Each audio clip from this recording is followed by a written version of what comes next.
Welcome to Serendipity. I'm Jessalyn Wheelis from the Summit Library, and today's program is entitled Wolves and Turtles Are Not Best Friends. But the title could also be Why Turtle's Shell is Cracked, or it could be Are Werewolves Real? It could be called a lot of things, and these are the things that we're going to be talking about today. Now, I want to make clear that this obviously is the film version of this week's Serendipity program. But if you would like to come to the library and participate in the program live, just come over to the library Thursday, August 5th at 4 o'clock. You'll find us on the front lawn under a tent.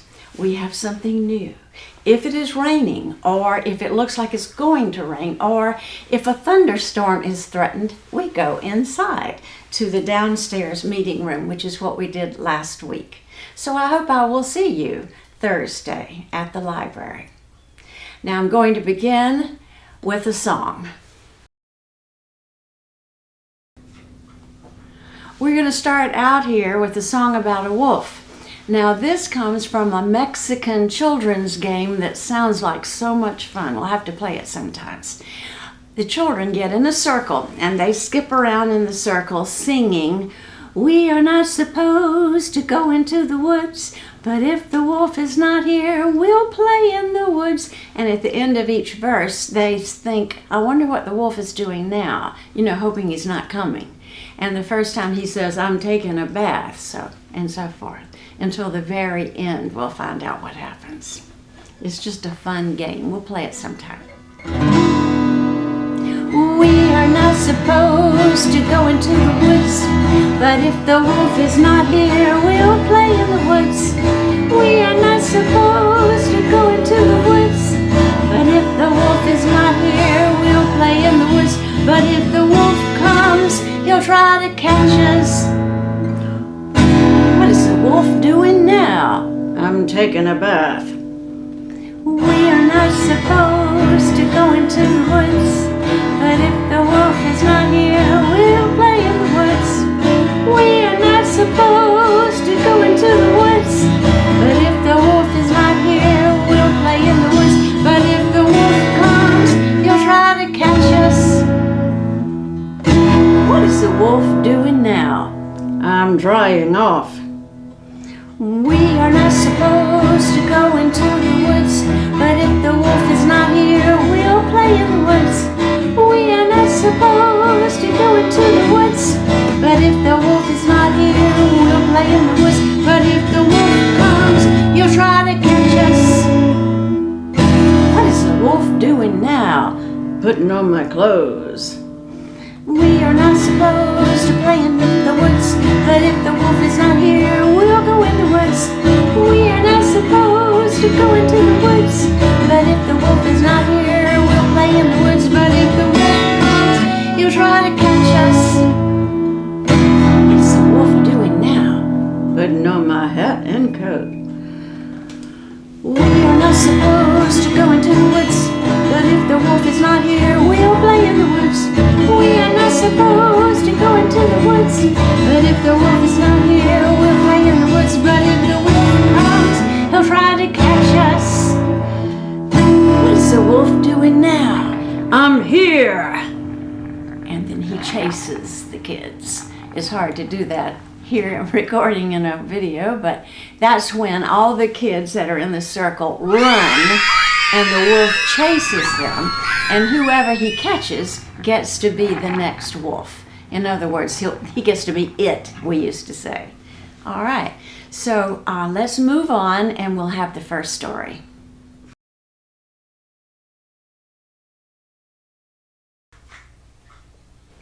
This is a Cherokee story. Well, one day, Turtle and Possum, who were best friends, were having a wonderful time.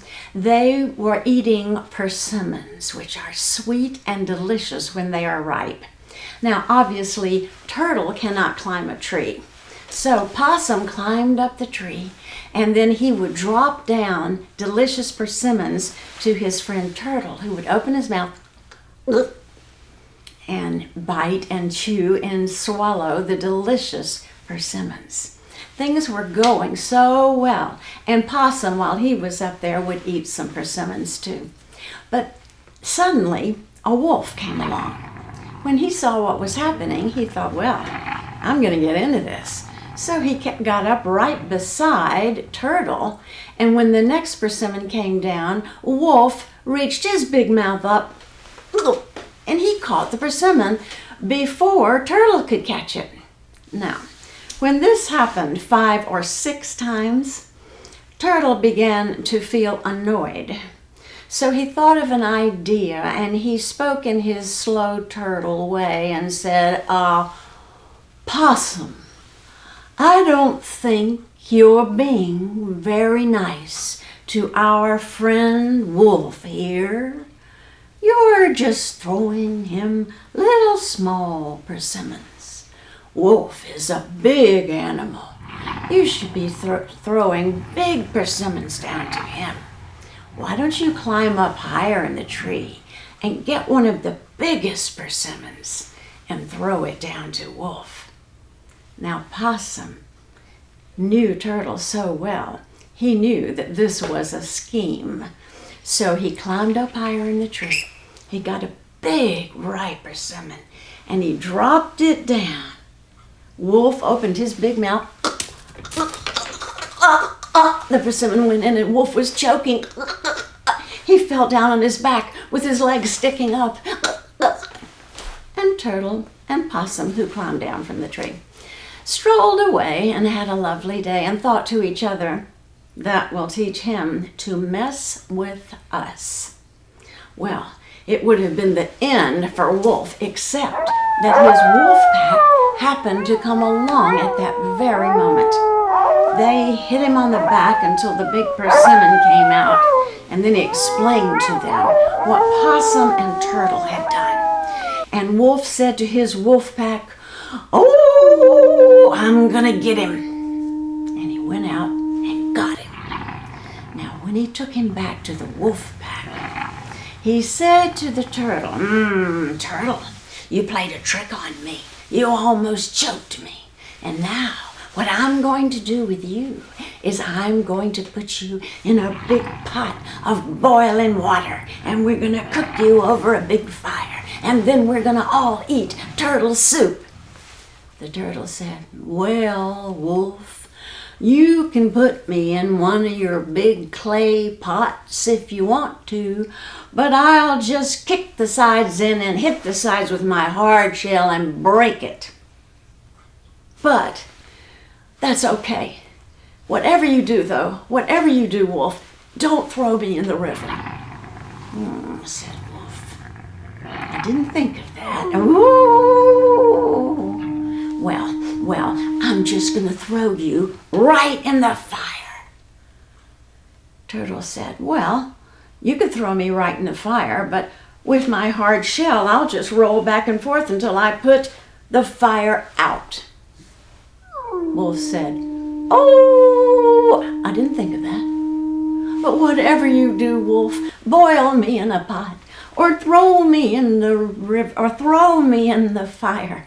But whatever you do, do not throw me in the river.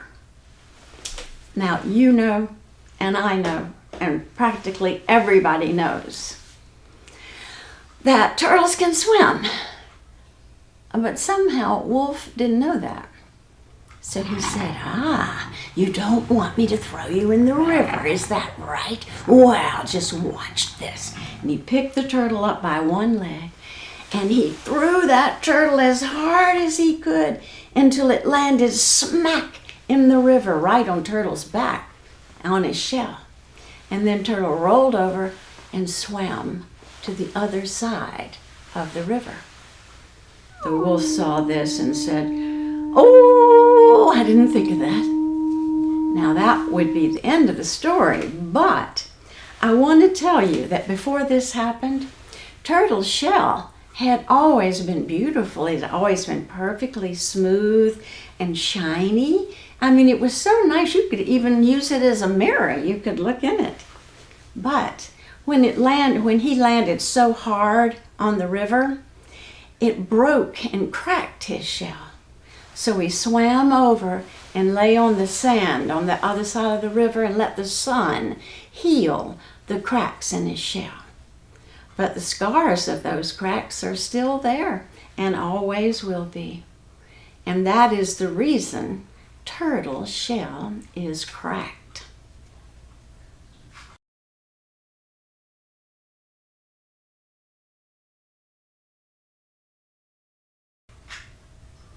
This book is entitled Wolves, and it's in a series called Amazing Animals. And this one was written by Kate Briggs.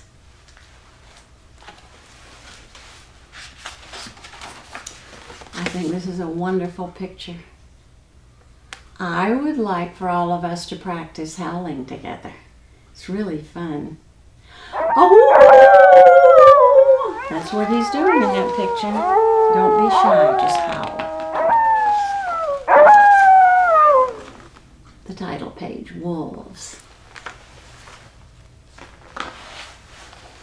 Wolves are big, wild dogs. Most wolves are called gray wolves.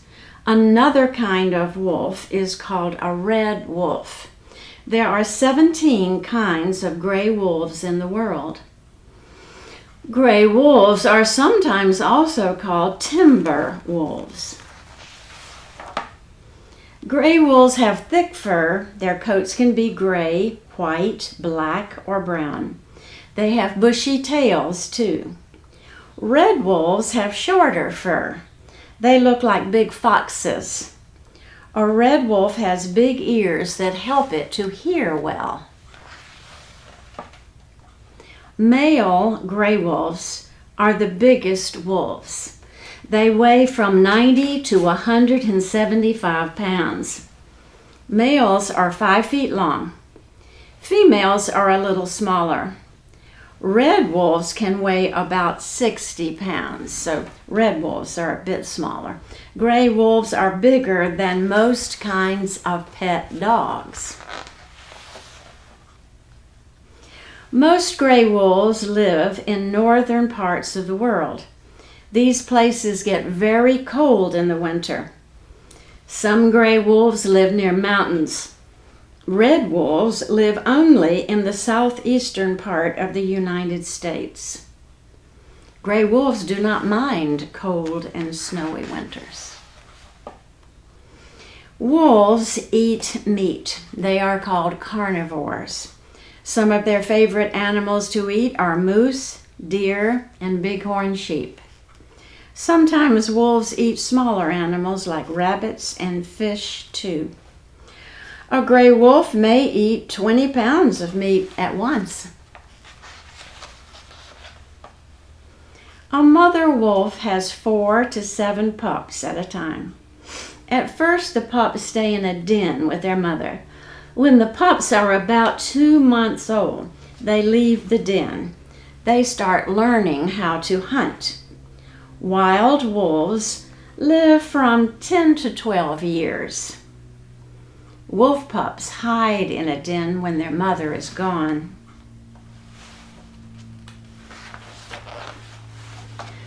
Wolves live in groups called packs.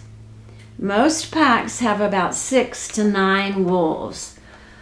2 wolves called the alpha male and the alpha female lead the pack.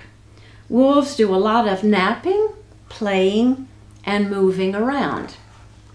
Wolves can see well in the dark and like to hunt at night. Wolves spend a lot of time looking for food. They hunt for up to 10 hours a day. The pack works together to chase prey. Wolves have to run very fast to catch a deer or a moose. Gray wolves have big feet and can run fast over snow. Today, some people go to see wolves in the wild. Other people visit zoos to see wolves. It is exciting to see these beautiful animals run and howl. Wolves howl to talk to other wolves in the pack. Will you howl with me one more time? It's really fun. Oh! I bet your howl is better than mine. If you come to the library on Thursday, we'll do it again. All right.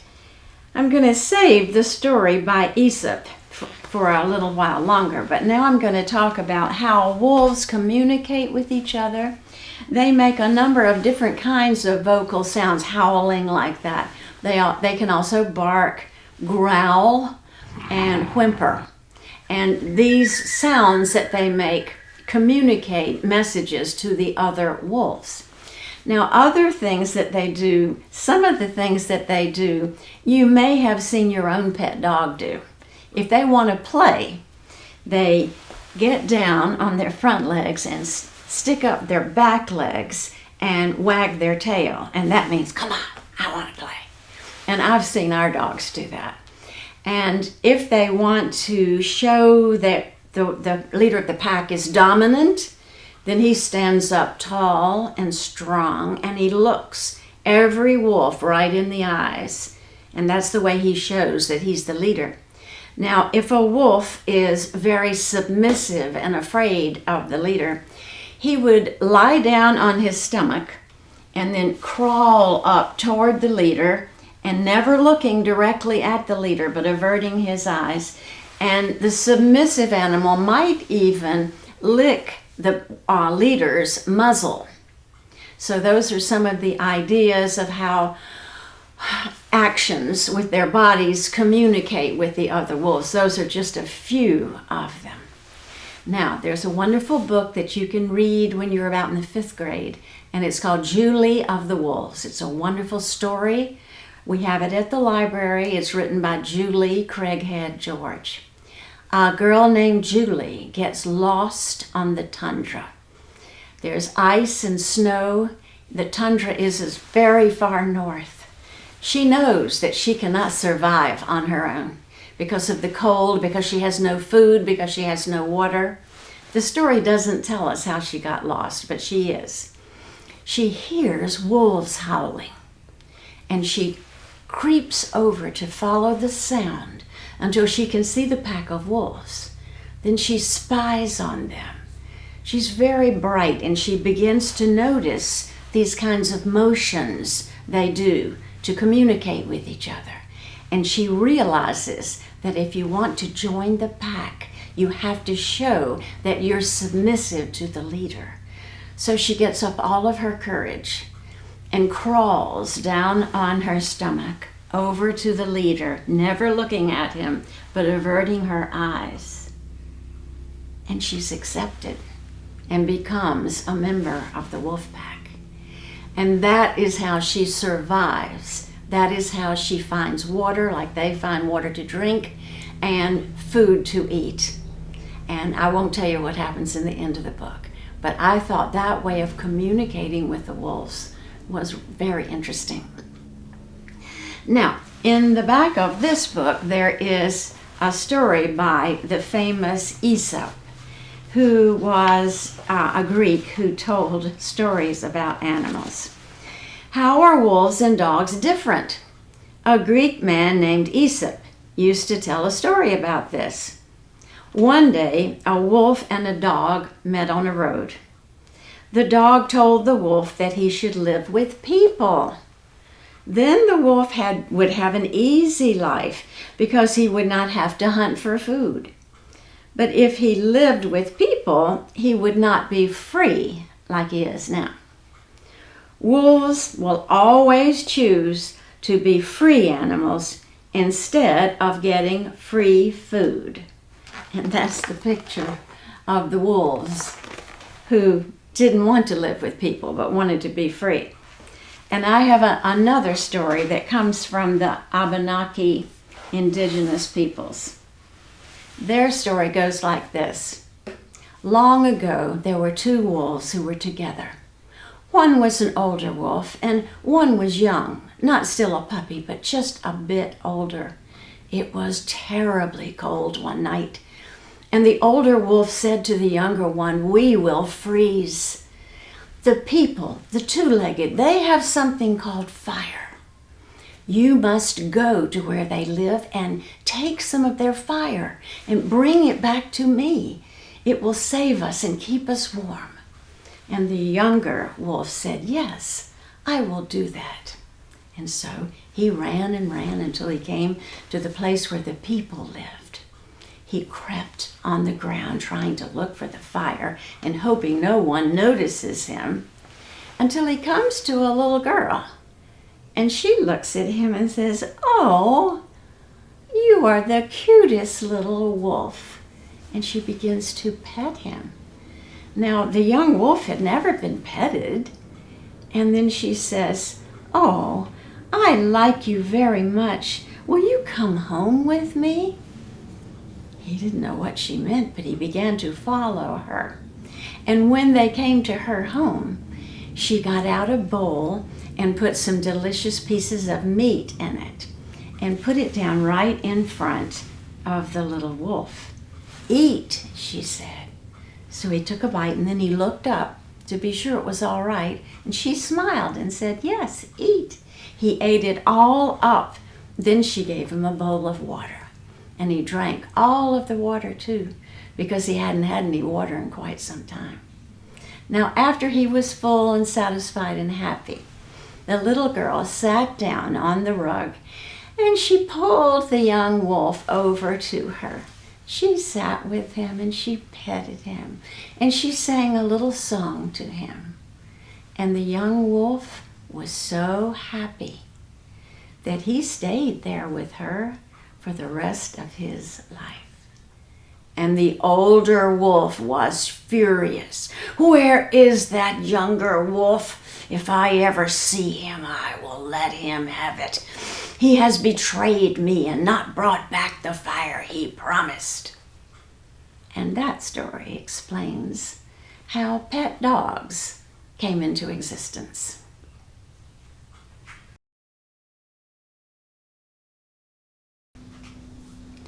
In that Abenaki story about the first pet dog, if you've had a dog or a cat, you know how it feels to cuddle up with your pet, to pet your dog, to give them food, to give them water, to sing to them or to say kind things to them, to take them for walks, or to throw a ball and have them retrieve it and bring it back. All the fun things that you do with a pet dog or cat. I've had both and they're both wonderful.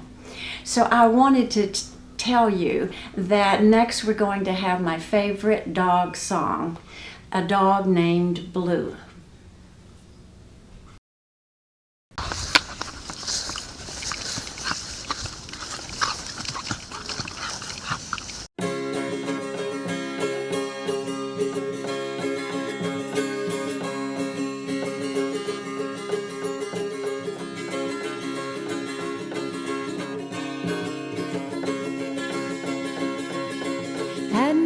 And his name was Blue. Bet you $5 he's a good dog too. Here, Blue, you good old dog, you. Blue chased a possum up a cinnamon tree. Blue looked at possum, possum looked at me. Here, Blue, you good old dog, you.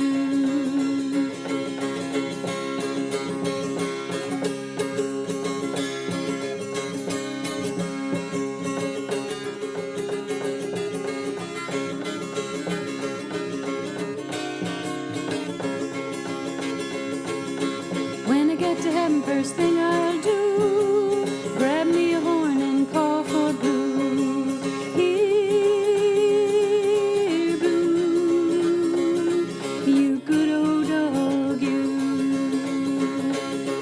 When I hear that blue dog bark, I'll know we treat a possum on Noah's Ark. Here,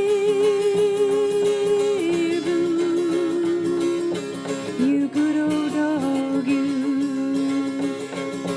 Had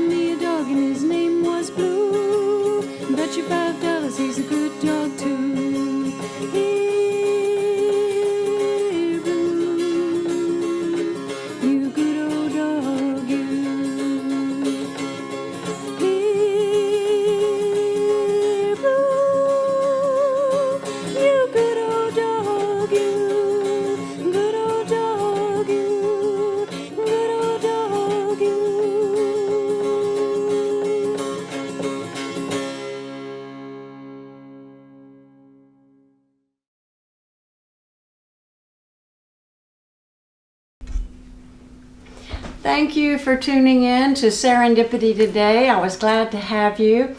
I want to encourage you to please consider coming to Serendipity Live at the library on Thursdays at 4. I miss seeing some of you guys. So if you come on Thursdays at 4, if it rains or if there's a thunderstorm, we can go inside, downstairs to the basement meeting room where we used to always meet.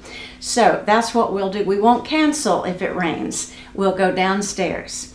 So this Thursday, I think they're predicting rain, but who knows? If it doesn't rain, we'll be under the tent outside like before.